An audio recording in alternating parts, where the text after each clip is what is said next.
We're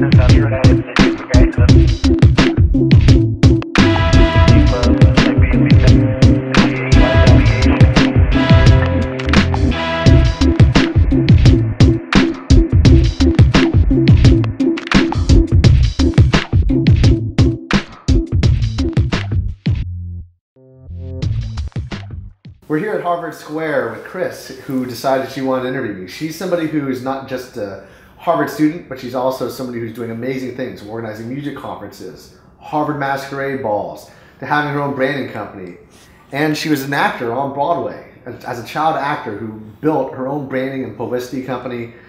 I decided that this would be an awesome person to have interview me for the Ask Nick Kho show, because she's also somebody who has a lot of insights from entertainment to being in business, to being an entrepreneur, and I consider you also an awesome networker, because thank you. She's been on the board of the student council out here, and also she has been introducing me to all sorts of really fascinating intellectuals and really interesting people.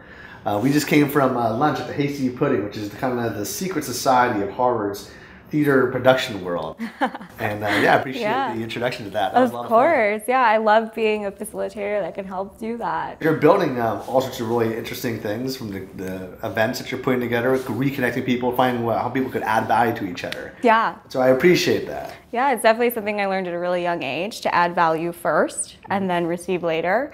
And so I look forward to more of a fruitful relationship, of course, and continuing building more connections and building more relationships, and really solidifying something really cool like your Broadway musical. Yeah, I really resonate with the idea of core values. Actually, World Artists United, we have our core values, and it's about being creative, original, responsible, and excellence. So it's we tie in a lot of our core values, to do what we do every day and to continue representing our artists and our athletes. So, with Real Social Dynamics, if you had one word to describe your 15 years, your journey, what would it be? Epic. Yeah. It's my favorite word, but we really have a pretty epic story. Yeah. I mean, I think that everyone has a great story, even if you look at, say, the house mom who has, say, a job as a writer, and she has some personal drama in her home life, and maybe her career goes to a certain path, and then she's just building upon it. I think there's a story to be told. I think it's just depending on how you tell the story. For sure. I think that has a lot to do with mindset also. And so I would love for you to speak more about mindset of success. It was one of the events I was first ever involved with here at Harvard. And so, I love thinking about what that means for a person. What is this mindset of success? What does it take? I think it's a great question, because the drastic views that I hear about mindset success, like if I was going to listen to, say, my favorite people who talk about mindset of success as a very big focus, would be guys like Gary Vee. He says that his mindset is he wants to be the #1 building in the city, the picture. He wants to be that kind of person. I know other people whose mindset of success will just to be the guy that can have enough freedom that they don't have to work for somebody else, so they can have control of their own schedule. But I think that the mindset that you need to have is what your passion is, and then follow that passion and do something that you believe that is enriching your life, something that you would do no matter what. Right. Now, for me, that's always been my goal from the beginning, and in order to do that, I've always had this mindset that our business had to be a system, an interlayered of teams of talents that could really push things. I mean, when a VC invests in a company, it's always about the people, and in my situation, there's the loyalty and the culture of my people that I was focusing on. When I was in a recession, I basically sold pretty much everything I owned except for a 1997 used Toyota where I was sleeping.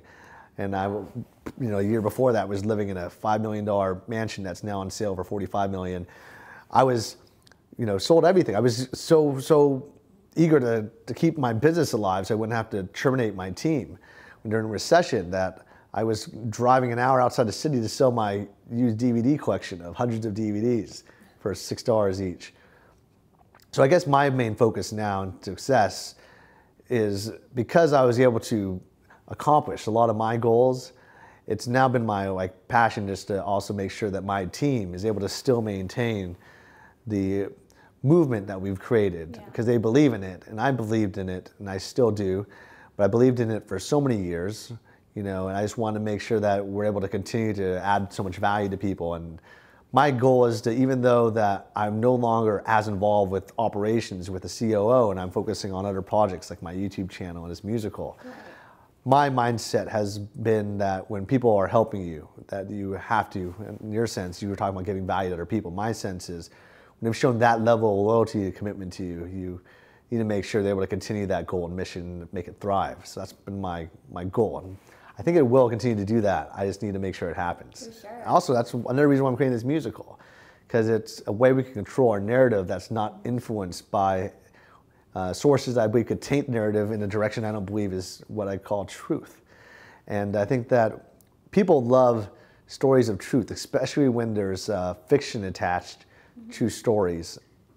Stories always have a massive amount of beats of climax and resolutions and going towards kind of sharing universal truths that people won't realize or recognize. We call them epiphanies in our company. So when we're doing seminars, we try to share realizations of life that will surprise people. You know, I think that our YouTube videos are just stacking epiphanies one after another. So my goal is to try to figure out what those are that have helped our clients and try to put them together into stories. Right. A lot of what you're talking about really reminds me of storytelling classes I've taken here, and I'm actually working on a children's short story.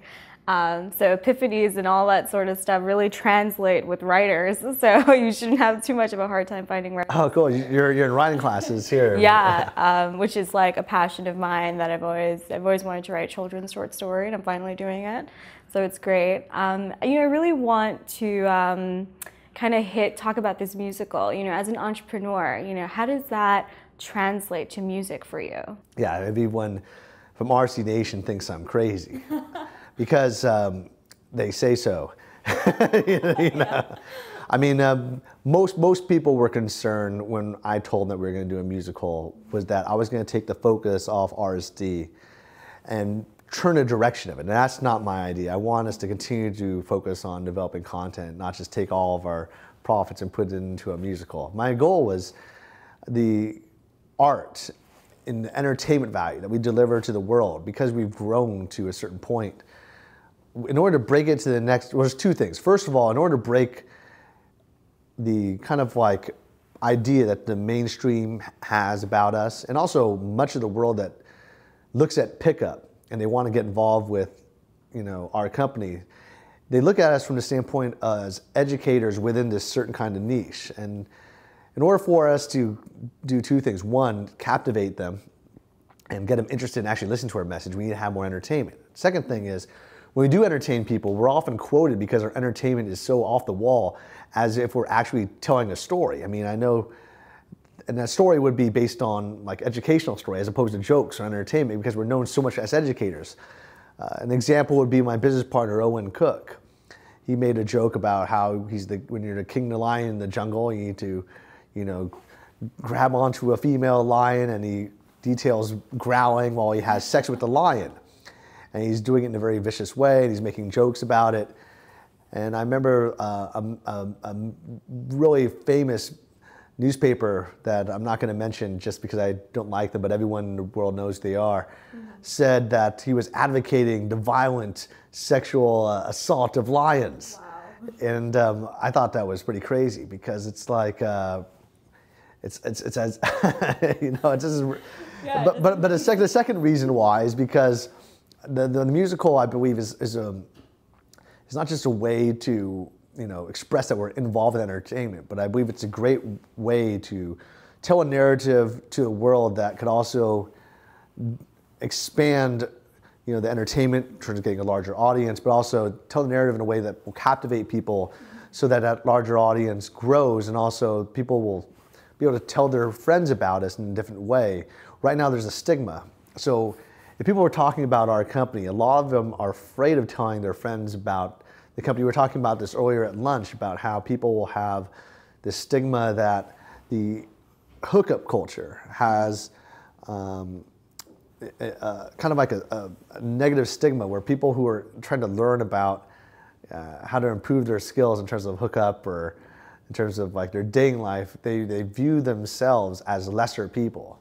And so they won't tell their friends about it or what have you. Now, if you have it cool and you have a cool story behind it, people want to get involved, then you could have a coolness factor that's increased. And we're always trying to ramp that up. I would say a lot of that is branding. It is exactly what you're talking about, exactly what you're doing. Those are the two main reasons why we're doing the musical, but I just got addicted to it also. I mean, I love the idea of performing myself. I'm taking hip-hop lessons in terms of dance and rap. For sure, you're like learning to rap and dance. Tell me more about that. How is it going? I mean, it's super awesome. And in addition to that, you just meet so many awesome artists, and I enjoy hanging out with artistic, creative people, even more so than typical business people. In the past, when I was building my company, I only wanted to obsessively hang out with people that are crushing it in terms of business. And we crushed it.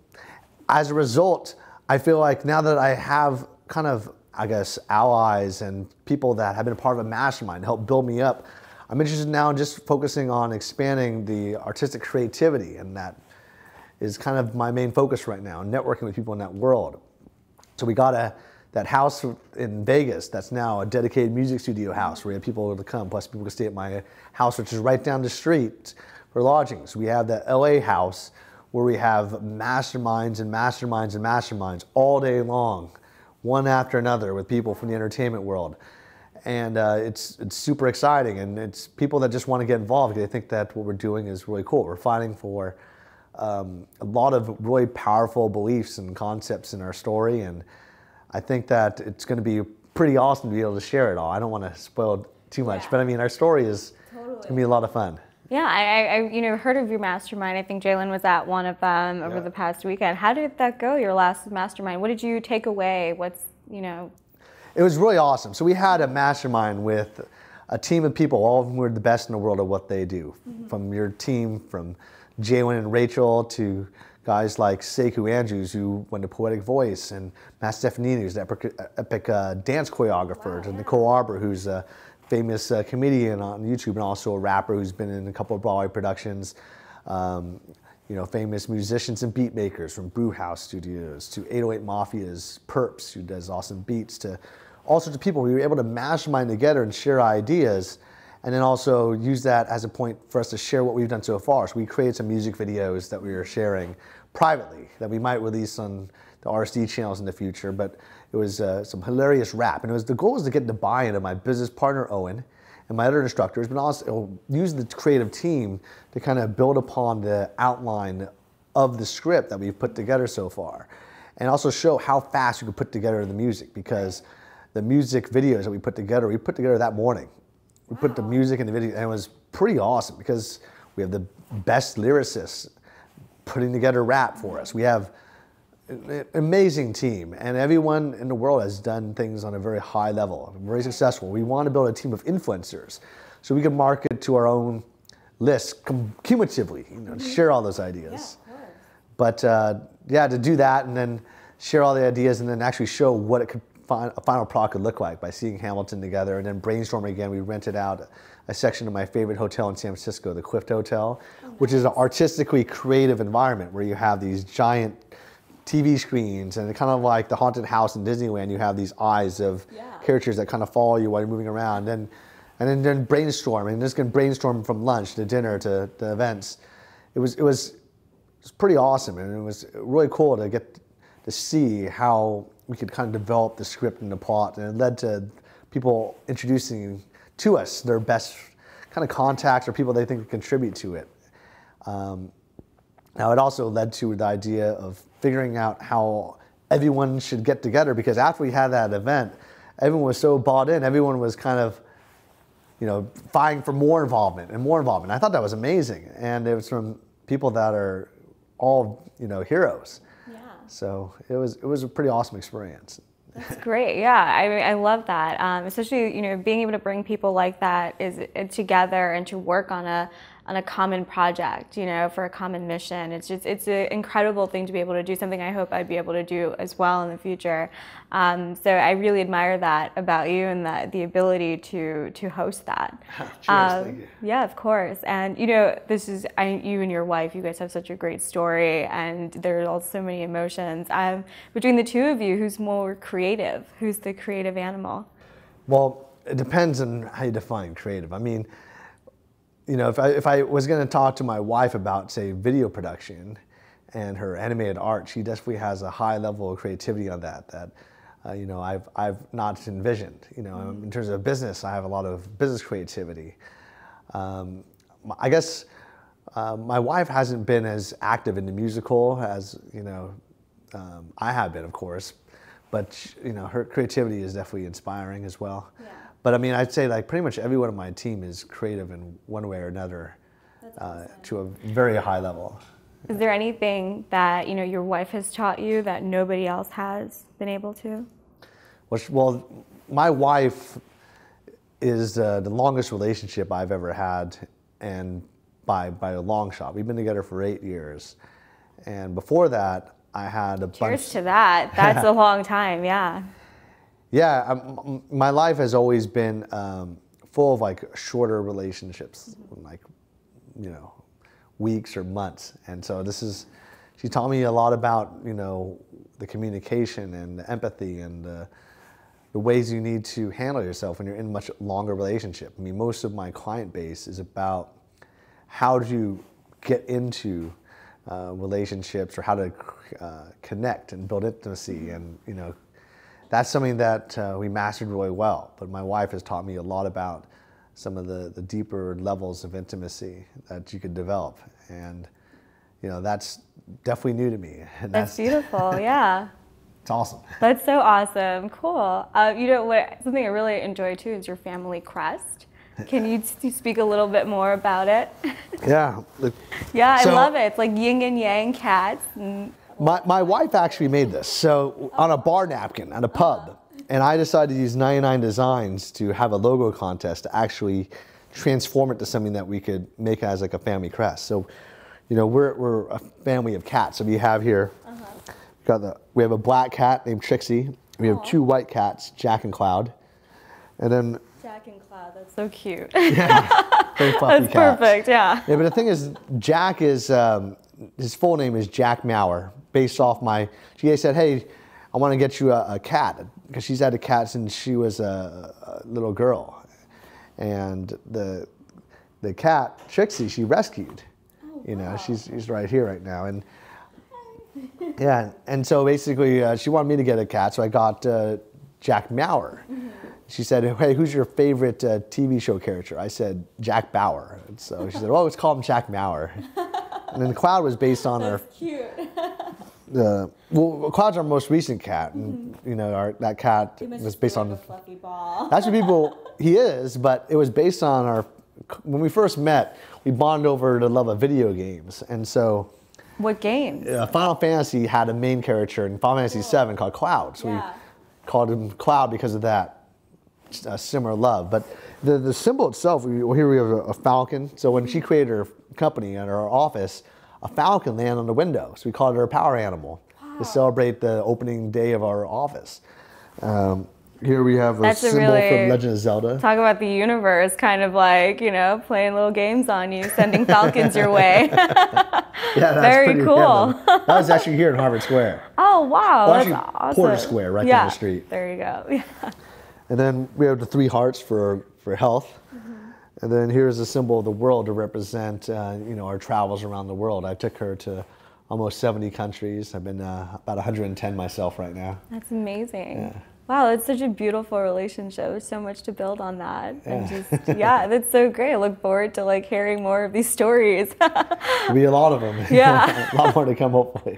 Totally. So, you know, between your travels and building the business, writing a musical, all of this, you know, what was like your year? You know, what was the most significant year for you? Wow. And it's obviously up to how you define significant. I've spoken with many CEOs that like define significant as like, well, I made the most amount of money, or I learned a lot this one year. What's most significant for you? Well, just knowing that my life is revolving around my family more than anything else would probably be in 2012, because that's when I got engaged to my wife and married to my wife. You know, I've had a lot of awesome business successes, but I mean, I've been, you know, focused on my family more than my business as a priority, because I think that it's the most important thing. I mean, to put things in perspective, I used to fly, every month to my board of directors meetings to LA every single month. I might be in, say, London, and I would fly to LA and then go back to London just to go to board meetings every month. Wow. Now, I still do that, but, living in Las Vegas, it's easy to do that. And I would still do that even while I was with my wife, and I'm still with her now. But I mean, what we would do when I started dating my wife, that was different before I met my wife, was that I would also, after meeting my wife, focus so much more on my family. Right. So her family's in Utah, my family's in California. That's great middle ground. Yeah, and what I would do is even when we were living in Boston, and she was doing her undergrad at Harvard, we would fly to both Utah and California because I believed it was important to visit her family and my family at least every month, once a month. Yeah. And I think that emphasis that I wanted to, put out there for family, I think that was really key. That changed a lot of my relationship and dynamics with my parents as well. Wow. Yeah. That's really beautiful. I'm a very family-oriented person, and I hope that in my future relationships that I can definitely take on some of that, and just influence my relationships too to be very family-oriented. It's really cool. I'm so happy I'm getting to learn all of this actually, because you do tell your story, and getting to know you on this personal level, it feels it's really great. Thank you. It's profound. Yeah, for sure. So as far as being an entrepreneur and getting into new things, have you ever got involved with charities? I have. I mean, I'm an Eagle Scout, so. Oh, cool. But even before that, throughout my when I was in boarding school, I still did about 800 to 900 hours of community service. Very cool. I was, helping out with various Boy Scout projects, even when I was at Lawrenceville in Princeton. Yeah. And I also was, still, even after that, going to charity events. But I mean, when I was going to charity events, it was after my undergrad, and I was in Hollywood. And the main reason why I was going to charity events was to see if I could meet beautiful girls there. That's a great idea. You knew they'd be really giving, Well, I think that I was interested in trying to meet classier girls than the typical girls who are at the bars and clubs. And so I wanted to diversify. I wasn't meeting the kind of girls I wanted to meet. But nowadays I go to the charity events because I'll get invited to speak at them. I spoke at the City Gala, City Summit, and have been invited to be, participating in the behind the scenes at various other charity events. I'll even get my video team involved for free, helping get my video team to do all the videography and photography for various events. And it's been cool. I also have enjoyed doing these charity events because they always have these really fun charity auctions where you get cool prizes. And I focus now in terms of philanthropy and charity on those projects that I care about the most. For example, we had a cat that was mistreated, and we saved the cat from this evil breeder that sends terminally ill cats to families. And so I decided to organize a class action lawsuit for free for helping everyone to stop these people from doing this again. Right. And things like that. Because our cat Cloud came from the same breeder. Right.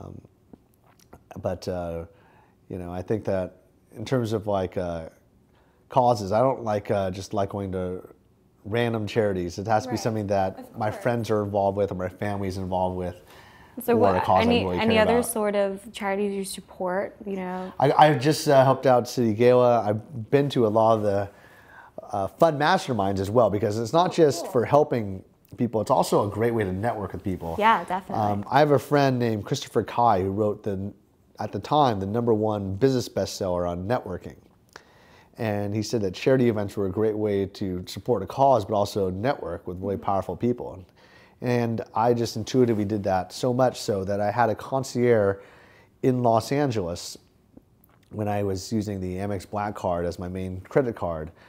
It comes with the concierge service, and the Circle's concierge of the Centurion card had a job every week to send me all the cool charity events, black tie events, and philanthropy events to go to. And it wasn't just for meeting girls, it was also because I knew that the kind of people who were going to these events were successful. They had also this giving value mindset. And I wanted to network with people. So I was going to Richard Branson's events, I was going to the events of famous Hollywood producers and mansions in the Hollywood Hills. And I would maybe bring friends or a date or go solo and just network with people. And they're also a lot of fun. There might be a fashion show where all the models will hang out with you afterwards, or there might be an awesome dinner and amazing world-class entertainment. And I love those galas. In terms of like just straight volunteering outside of the party scene, I've done a lot of that in terms of my Boy Scout years, in terms of like, you know, cleaning up the streets or helping homeless people or stuff like that. That's really beautiful, I remember there was a bunch of homeless kids, and I would, you know, give them cheap skateboards and stuff like that. Oh, wow. But I mean, I think that, you know, you just got to find something that, you know, that you care about. And I have friends that joined Vegas Immersion. They were part of my staff in my Vegas business. So we have a program where all year you could go to Vegas and pick up girls. It's actually based out of the world's largest strip club, Sapphire. We do seminars there. We get seminar space there for free, actually. They're one of our partners. And we send them business. And then at night, we go out to the hottest clubs in Vegas with coaches and wingmen. And we teach them how to pick up girls in the hottest parties, get them free access to cool events, and bring world-class guests. Guys like Dan Bilzerian or other celebrities will come by and help out with the program. And it's really an awesome experience. In addition to that element of the education, though, we'll do things like community events, and we'll also invite people to participate in maybe like a food kitchen thing once a week, or, you know, help out with something that, you know, the staff actually cares about. And that's been fun. I also care about outreach. I mean, the thing I care about the most in terms of philanthropic causes is outreach. So, I mean, for the musical, for example, we have an outreach program with Jeremiah Bruni, who has a list of 6 school districts and over 5,000 children that he helps teach how to rap. So we're creating an outreach program to teach them how to rap with my lyricists, and also me teaching them about business. And I'm talking to our dance choreographer about getting his kids involved with helping their kids and stuff like that. Cool, yeah. But I mean, I've had to do that ever since I was a kid. I believe in outreach, educational outreach a lot now. So I've done that throughout my college years as well for projects. Like when I was working on a zero gravity project for the NASA Reduced Gravity Student Opportunities Fight Program. So I won this contest where you submitted a proposal to do stuff in zero gravity on the KC-135 vomit column. It was a science experience. I started off as an engineer and undergraduate, and I ended up going more the business route. And then I did an interview actually on my YouTube channel with my partner for that project, Steven. And he actually turned it into a corporation. It produces something called Aerogel for Aerogel Technologies. Wow. But I mean, part of that research proposal, we had to submit to NASA to get approved to fly a project on this reduced gravity airplane, where it flies from 60,000 feet to 20,000 feet in parabolas, and you simulate 30-second parabolas, zero gravity, to create science. We had an outreach program educating people of what the science was. And it was children in elementary school, middle school, and high school. And so I think that's always fun. I mean, even when I was in high school, you know, I would be volunteering to the Boy Scouts, teaching them how to create websites. Because I made a lot of my money when spending money from creating websites, almost all of it, when I was in boarding school. Yeah, that's really cool. I've also been involved in a lot of different charities. But there's one nonprofit very close to my heart called Glamour Gals, which I know sounds really girly, but you know, pink is great. What we do is we go to nursing homes and give women free makeovers and manicures, and our mission is to end elderly loneliness. Because there's a large population of our society that is just nobody ever takes the time to recognize. They're probably some of the wisest people that have the greatest stories to tell also. And through Glamour Gals, I've been able to empower young women, you know, to speak up for themselves and be able also teach them how to network and how to define themselves better and how to just be confident in what they do. And it's kind of, we're just very intergenerational. So that's also like something I'm involved in that I think like really resonates. I love the whole Boy Scouts thing. That's like really awesome. This is something that is also close to my heart. So I totally understand. Yeah. I mean, following your passions, helping people is definitely something that also adds a lot of happiness to your life. Yeah, definitely. Yeah. Actually, with the organization, I paid for my first class here at Harvard. Oh, nice. Because I won their Presidential Scholarship Award. Tight. So that's how I started here, and I dedicated that award to my grandmother because I never got to do the things that I wanted to do with her because she died when I was very young. So it was very, very. Those are just things that are dear to me. Also, Cool. is giving back. Yeah. Is there anything else that you would like to kind of touch on? I enjoyed doing this interview, and I think I have a couple more questions if you're down. Yeah, go for it. All right, cool. I have some tucked away for you. Oh, this is something I really want to know because I want to learn something today. I want to learn something real cool. Okay, so I have $2,000, right? How do I double it in 24 hours? The best way to do that is, because I know you had an opt in this, is to sell something that has information-based, high-quality content. And what I've done in terms of like my personal experience, the quickest way I was able to get money was I was able to just create money out of nothing by finding what I was really good at and then selling to people and then creating the product really actually after I got the money. Like I got deposits of $200 and I got it from a dozen people that created that money, not necessarily with spending the money or any of the money. I mean, I had to spend money to go meet up with these people, but it wasn't like anything. I kind of like spent a couple $100 to go to New York, with my buddy. We each spent $100 to go, pay for gas for my buddy to drive us there. And then we went to Starbucks and we posted on the internet, hey, we wanted to, do this program and share what our ideas were about dating advice and picking up girls in our field reports. We sent people to Starbucks, and at the end of a 2-hour presentation, we said, hey, give us some money and we'll do a program for you. Now, in your situation, you're helping people with brand and publicity by giving people a package. If you want to not necessarily like spend $2,000, but say if you want just to make $2,000 quickly, what I'd be doing is I'd be approaching businesses and offering them a similar small package where you're like, put down a couple $100 deposit, I'm gonna make you X number of CPA or cost per acquisition leads or some kind of sales, have some kind of package, say maybe it's $200, $600, and just sell it right away. You get the money up front, you're ready to go, and you have your customers lined up and ready to rock it. The key is that if you're gonna make money quickly,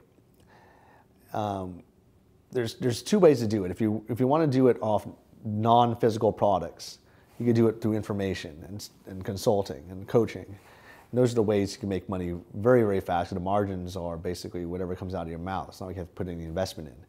The other way to do it is physical products. So I know a lot of people who made money off drop selling and drop shipping. So you could put arbitrage off online services like eBay or what have you. And I know people that will make a couple $1,000s a day just off stuff like that. But I mean, the one thing that you can't do is do something that requires a lot of manufacturing and production. But I think the highest paid profit margin thing that almost anyone could do, that pretty much every successful person on the planet does, is get paid for speaking engagements. And so what you can do on a much smaller scale is the consulting route.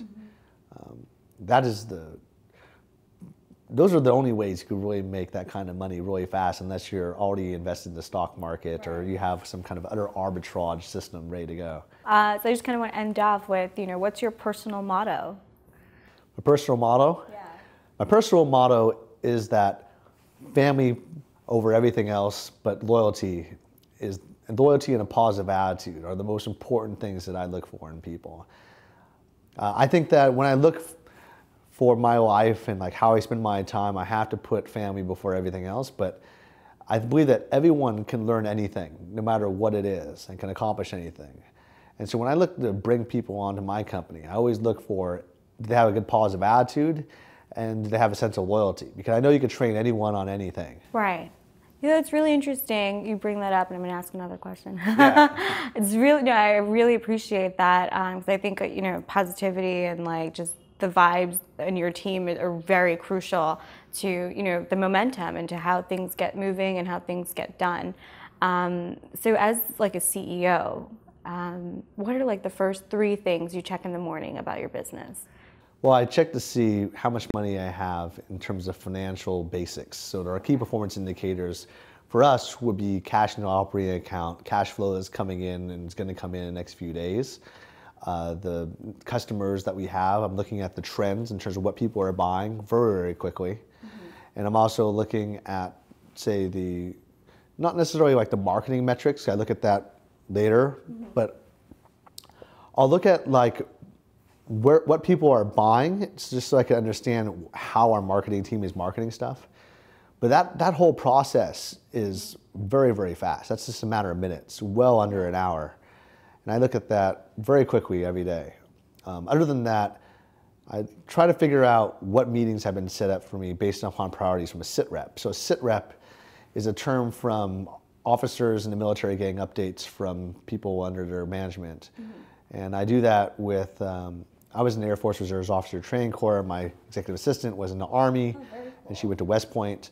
And so she's used to sit reps. And so we do a sit rep. I have one that's going to happen at 5:30 p.m. today. And we go over key issues because I don't personally check my email until she tells me there's particular items I need to respond to. Same with text messages and phone calls. You know, it needs to be of a priority. But if it's personal, I always respond almost instantaneously. Yeah, that's really cool. You know, you're with your military background, your Air Force background. You know, my dad's also he's in the Army Reserves, so he's like all over the East Coast and you know the U.S. But you know, how does that contribute to maybe like your diligence and discipline? Yeah, I mean, it definitely taught me a lot about leadership studies because. You know, a lot of the training we had to study the difference between different kinds of leadership, from the style of people who do a mostly delegation focus to people who are more on the dictatorial side and what works, what doesn't, and each leadership style works in different situations. So I think that helped out a lot. But I think that also the values that you learn in the military, you know, how you treat things like a brotherhood. The same way I learned a lot of that from being in a fraternity and what have you. I think that a lot of people just don't grow up with those values. I didn't have a lot of friends. I wasn't focused on those values. You know, I was focused more just on studying, getting good grades, and that was more of an idiosyncratic thing. It's something that you're doing just for yourself. So that showed me the value of that and how you could get so much more out of life when you're focusing on that team effort as opposed to focusing on your individual efforts. Wow. Yeah. No, I totally resonate with that. And, it's something. You know, my dad's kind of translated to us growing up, but I guess the number one thing he's taught me is time management. That he's learned very well with the military about being a very timely person. One of my friends was talking to me about you know, questions he wanted to ask billionaires, and a lot of the questions that he was asking was, you know, what's number one, general questions, like what's the number one thing you should do in order to become a billionaire, or things like that. And then I was hanging out with my friend Tony Hsieh, who's a billionaire. He's actually the main inspiration that made me want to come to Las Vegas and move there. And I've known him for a very long time. And I was talking to him about what he was doing in terms of how he spends his time, because I thought it was so surprising that he personally responds to every email I send him, like within seconds often, and he's a billionaire. And he said he actually wrote up a whole system how he responds and communicates with people. It was like a blog post about how he's able to manage his system in time. But he said the main thing that he does in order to try to decide how he spends his time is that he wants to make sure that he's leveraging his time to get the most out of it, every single minute, every single moment. And so when I think about things, and how I'm going to react to certain things, I always think about, am I leveraging my time? So I mean, things like shopping I don't do anymore. I get other people to do that for me, or things like, you know, the little things like even email. I know that the messages are important, but maybe if I could get that information quicker to me and in the executive summary format, I could get more accomplished. I mean, people are always asking me, how do you go to Harvard and you're working on a graduate degree in legal studies from Harvard, you're building a musical, you're running a company, you have a wife, you play golf. How can you do all that? And still at the same time fly between Vegas to Boston every single week. With the jet lag. Vegas to yeah, LA, and all of continue that. to push things forward. And I'm able to do that because I have a team of people that help me, and I'm able to leverage my time and organize it and delegate those little tasks that I know that other people could help me with, and then focus on those things that could leverage my special skill sets and knowledge and put everything together as a working part. So I look at it like, you know, the standpoint of I'm the driver of the car, and then you have all these other cars, but I mean car parts and components, and that's the team members, and they're required to get you success from A to B at a certain speed. Whereas a lot of people, they just don't have a car. They kind of just don't have the parts. They kind of just try to do everything themselves, just walking. Yeah, definitely. You know, what's really cool is that the Music Entrepreneurship Conference that, you know, WOW is going to be, you know, hosting here at Harvard, that's the one thing we want to teach our musicians, our artists, our athletes, is that they need a team behind them and how important that is. And like you were saying, like the car and all the parts, you know, fitting together, and you're driving the car. At this conference, that's what we want to teach and to. It's important. Yeah. And there's always ways to exchange value to build a team. I mean, there's a lot of people who are scared of building the team because of the financial cost, but it's not usually about the money. It's usually about getting people that could buy into your cause, and people will most of the time help you as long as you're able to add value to your lives. And most of the time that's not financial. I mean, if you look at, say, a principal or a teacher of an elementary school, they get what my friend Sekou Andrews describes as some kind of alternate currency, because the value they get from helping other people.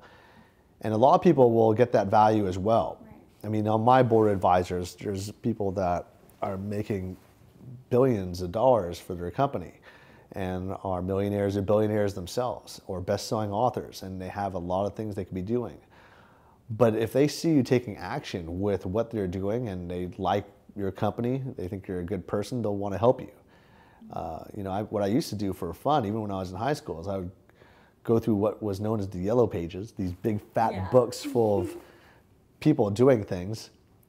And I would just invite inventors or corporate attorneys or investment bankers to have lunch with me, and I'd pay for their lunch just to learn from them. And then a lot of them would become friends and invite me to dinner and treat me out and help me out with random projects. And I've taken that and just kind of exponentially multiplied that on a massive scale. And that's how I was able to build my company. It's impossible to build without many hours of volunteering of thousands of people around the world. Yeah, definitely. Wow, that's great. I think I'm all out of questions. Well, thank that you. was awesome. That was a lot of fun. Yeah, totally. Thanks for going deep and wide. Cheers. Oh, there you go. Cheers, yes. Thanks for watching the video today. Please subscribe to my channel. Ask any questions and comments below. If you want to be here and ask me questions in the Ask Nick Kho show, I'd love to have you as well. Thank you.